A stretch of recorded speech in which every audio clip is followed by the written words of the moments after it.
Arsenal is in for Murillo. Murillo. Who is Murillo? That's what we're going to be discussing in here onto the Rokani Media Football. Murillo, Santiago, Costa, Dos Santos is really one of those players that Arsenal are really looking at to coming through and do a job at the club of Arsenal. Smash the like button, comment and share. If you're only watching us for the very first time, endeavor to subscribe to this channel so as not miss out on stories to upload in here on a daily. In the mix, Edson Alvarez, he's now playing at West Ham. He has come out and explained to us why his move to Chelsea failed in 2022 on the deadline day, where Ajax stood in his way to join Chelsea. And lastly, we are going to be discussing about how Tielemans is expected to captain Belgium in the two games they are going to play, even that one including England, over the mid of next week. Let's see close to 300 likes matching this video. Don't forget to subscribe to this channel so as not to miss out on stories that we do upload in here on a daily. And I've always told you that we should subscribe because we are on a journey of 30k, but we are really tackling it slowly by slowly, one step at a time, right? So let's try to hit 20,000 to 200 subscribers before the end of this week. And I know it's really gonna be possible because this is the second video of the day, and I know most of you are really shocked because we haven't been working like this. Like around now would have been the first video of the day, but I gave you a Sergio Ball story already, and here I come with the story of Murillo into the mix. And I think after this video I'm gonna come up with a live video onto this channel. I think in the next 2 hours from now I'm gonna schedule it, and 30 minutes too, you're gonna see the schedule, and then you people will obviously warm yourselves up for the enticing bit of this. Now we start up with Murillo. Sammy McBelt, here one journalist coming in through from the Daily Mail, has told us that Arsenal are among the Premier League clubs monitoring centre-back Murillo, with Nottingham Forest facing a battle to keep hold of the player following their breaches of the Premier League's profit and sustainability rules. Now, Murillo plays for Nottingham Forest as a left-sided centre-back. In most cases, he's partnered with Boyle, the Ivorian, into that central defense. He has come out to stand out as a player that is going to hit obviously emerge, physicality and his talent. His technical abilities are not doubted. He's really a very young guy, 21 years of age, and he's a left-footed player, meaning that Arsenal are really monitoring him and scouting him because of him being a left-footed player. And if at all he's left-footed, what does that mean? Has Arsenal gonna hate to really understand that maybe they should get in another player to deputize Gabriel Magalhaes, because Jakub Kiwior has gonna hate to solidify himself as a left back at the side of Arsenal? That is really a huge question. That is really a huge question that deserves a very huge answer. You get? Because if you get in Murillo, that means Jakub Kiwior is going to be competing on the left back position. And does it confirm the rumors of Zinchenko leaving the club of Arsenal? Or Zinchenko is going to be inverted into the midfield and Julian Timber is going to be competing with Jakub Kiwior onto the left, and then Tomiyasu is going to be competing with Benjamin White onto the right back of Arsenal. We are really in very many questions. We are in an ocean of questions, if I'm not mistaken, because that leaves Arsenal in a very, very, very, very, very huge dilemma on who is leaving and who is gonna stay. Because Arsenal is a side that wants to play a left-sided player, a left-footed player onto the left back position, and a left-footed player onto the left side of the central defense, and they might be looking in for that. He's 1.8 meters tall, that is Murillo, and he has gone ahead to come in through and really play 23 games this season with 0 goals for the side of Nottingham Forest, and he's really doing fine. This is his debut season, and he's really doing wonders. And every time I hear Arsenal being linked to a Brazilian player, I'm not surprised, because Edu is obsessed with Brazilian players, and you're going to hate to say exactly what I was going to hate to do. When I was going to hate to coming through, he has brought in Gabriel Jesus, he brought in Martinelli, he brought in Marquinhos, he wanted Lucas Paqueta, he wanted Rafinha. The list is endless for the Brazilians that this man wanted to bring in at Arsenal. And I really trust his choices because his choices are always on point. His choices are always on point. And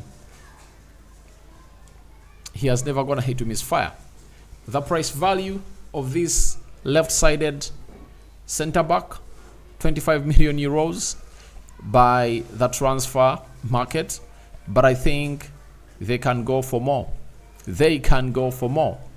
They can go for more. And I think it will cost them a little bit more, like 40, 50 million euros. Nowadays in the modern football, it only stays 25 when another different team is really wanting to sign your player. You get?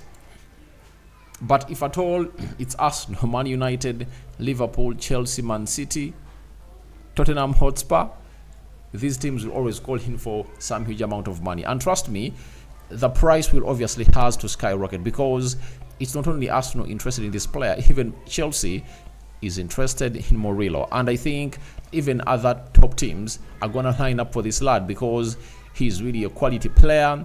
And by the way, to show you that he's really a standout player, every time I've gone ahead to see Nottingham play against big teams, Murillo is going to obviously put in a shift, and that's why everyone is really looking at him. And on the list so far, there are two teams that are interested in him, Chelsea and Arsenal. You get? So let's wait and see how that happens. But for Chelsea, you look at them and you ask, how many more will they want to get? Because when you look at their left-sided centre-backs, they're having Badiashile and Levi Colwill.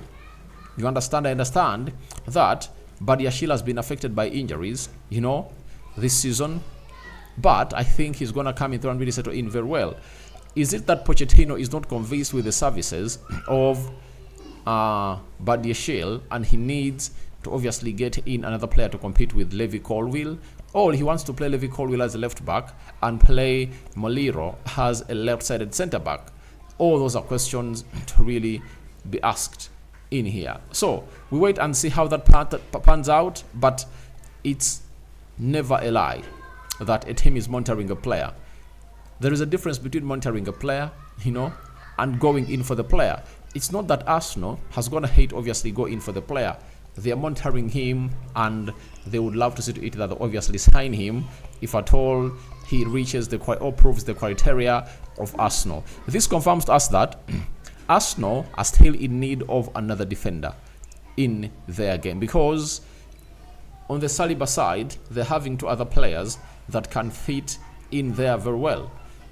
That is Saliba, that is Tomiyasu, Ben White, and Julian Timber. All those three can come in through and really be played as right-sided centre-backs. But on the left back, they're only having two. That is Gabriel Magalhaes and Jakub Kiwior. And for Jakub Kiwior, it looks like he has gone ahead to prove himself that he can play as a left back for the side of Arsenal. And Mikel Arteta has gone ahead to really like him a lot because most of the goals Arsenal have gone ahead to concede have been coming in through the left back because of Zinchenko and his deficiency to defend. Now, you get in Jakub Kiwior, he comes in through and really puts in a shift, and the rest is always history. So that means Arsenal may be willing to bring in one more central defender. And what I was going to hate to aid Arsenal this season is that they've gone ahead to see themselves get knocked out of the FA Cup and the Carabao Cup in the early stages of the game, or in the early stages of the competition. But if that wasn't the case, Arsenal would have gone ahead to find themselves in an ilk of having gone ahead to play very many games. Imagine if at all Arsenal was still in the FA Cup and were playing the Carabao Cup maybe until the semi-finals. You know how many games Arsenal would have gone ahead to play this season. So I think they are seeing ahead that next season they are not going to really find themselves knocked out of the FA Cup and Carabao Cup early enough. They'll be having a squad to compete and they'll be needing to rotate players, because if you can't rotate players, then it will be hard for you to maintain them. going in the Euros, most players of Arsenal will come back a little bit tired, and maybe they're looking at a player who is not going to feature into the Olympics and is not going to feature into the Copa America in the summer, and then he'll be fresh to be at Arsenal. So we wait and see how Arsenal is really going to do, but there are even other players who are really left-footed that Arsenal are really looking at. Goncalo Inacio, Sporting Lisbon. There is Mark Guehi playing for he's playing for which side? Sorry about that. He's playing for the side of Crystal Palace. So even teams like Man United, Liverpool are so much interested into the player. So that's all about Murillo interest by Arsenal. We live and see how that is going to really pan out. Now, let's obviously come in through and really put up something concerning Edson Alvarez. Edson Alvarez is really a very good midfielder. He was playing at Ajax during the era of Erik ten Hag, and he found himself playing very, very well. And during the deadline transfer window in 2022, Chelsea was pushing to sign him. Either the summer or the winter transfer window. One of the two, I don't remember very well. But Ajax blocked his transfer. And that's why Chelsea have gone ahead of us to go in for Moise Caicedo. Now, he has come out and really spoken about his failed move to Chelsea. He has said, actually, in year 3 at Ajax, I had to go to Chelsea. The plane was waiting for me at the airport when Ajax told me, you know what, you are not going. So, Ajax stood in his way. And why did he stand in his way? They had gone ahead to lose very many players during that summer transfer window. For example, they really had Mazraoui leave, Lisandro Martinez left, Tagliafico left, Andre Onana left, Gravenberch had left, Anthony had left, Sebastian Haller had left. Those are how many? 7 players they had left. And those are some of those that I can really get off my brain. You get? But, sorry, I can get off head. But it really confirms to you that the squad was really depleted and they needed an experienced player to stay.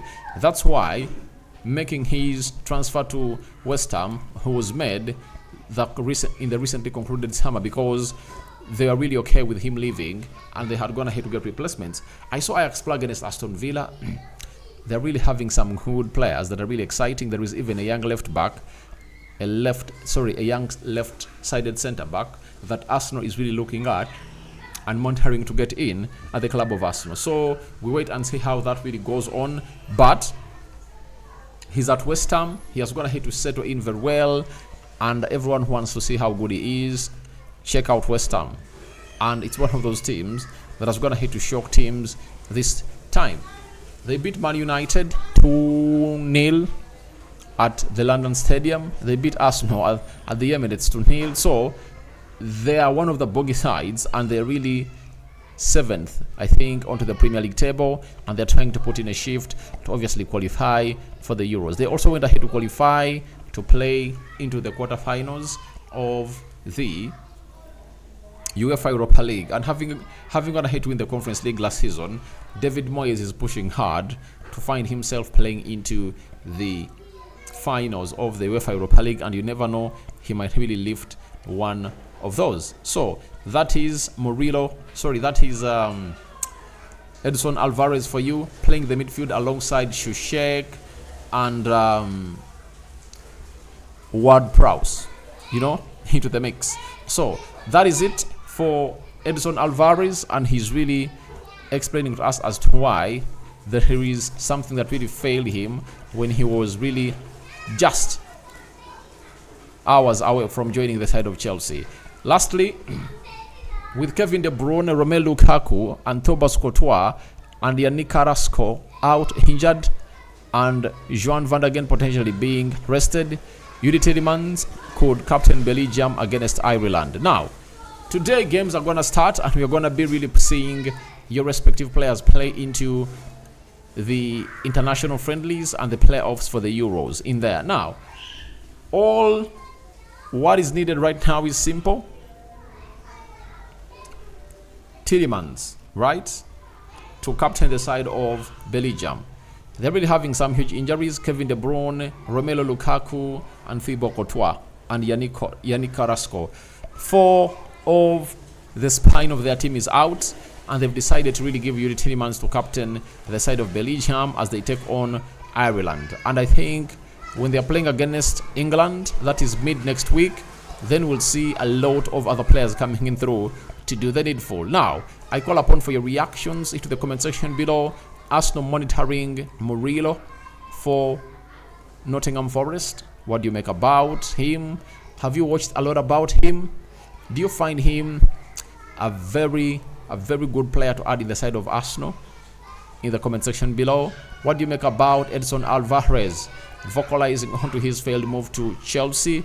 And lastly, Yuri Tielemans captaining Belgium against Ireland as other people supposed to captain them are really injured. May the living to God bless you abundantly. Rokani David remains my name. I sign out for now. See you later, and I love you to the max. Muslims, Ramadan Mubarak. The Christians, may the living to God bless you abundantly. And we out. See you when you see me. Don't forget to subscribe. 200 likes match the video. I'm out.